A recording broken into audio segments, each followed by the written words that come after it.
Guys, mag-ihaw muna tayo ng isda. Hulaan nyo kung anong isda yan. Ang laki. Narinig yata tayo ah.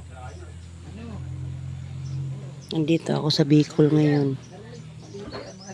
Ila Bobby TV 143. Yan, comment kayo kung ilalay nyo itong isda na to. Ano pangalan?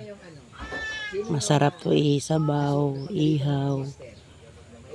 Pwede rin siya iprito tapos i-escabitsi mo. Masarap ang sabaw nito pag isabaw nyo yan.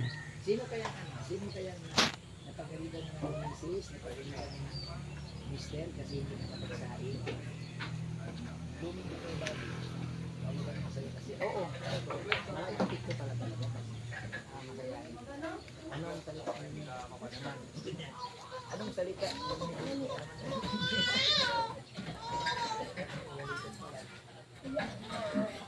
Sino ang first one?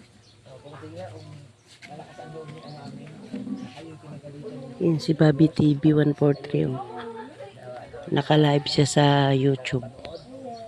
Inaway na ng mga anak ko dahil sa ganyan. Oh, ala. Hilig, sobra.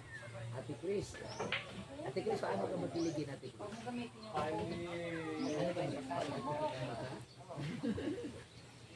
Paano ba kayo kiligin?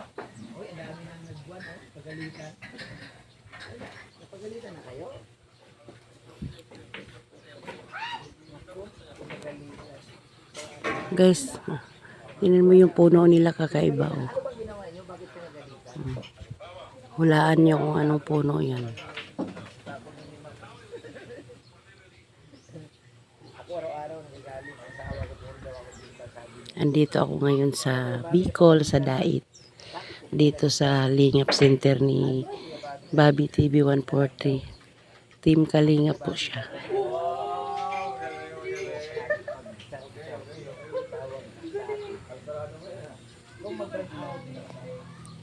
Naka-live yung cousin ko, si Bobby TV 140 sa YT.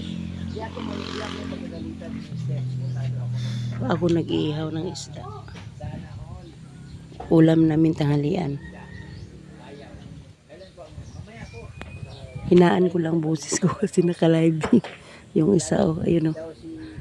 Si Bobby TV 143 naka-live sa YT YouTube. Isa ako away ka. Naway ako ng diwa ko. Puro ako.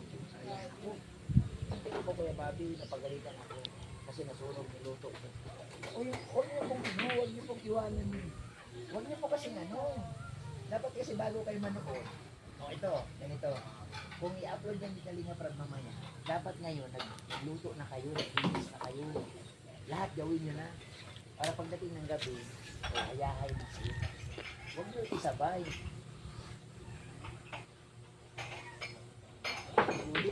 Hindi mo sila, pagkalinta na tawa ng tawa. Sunog sinain ko. Kita.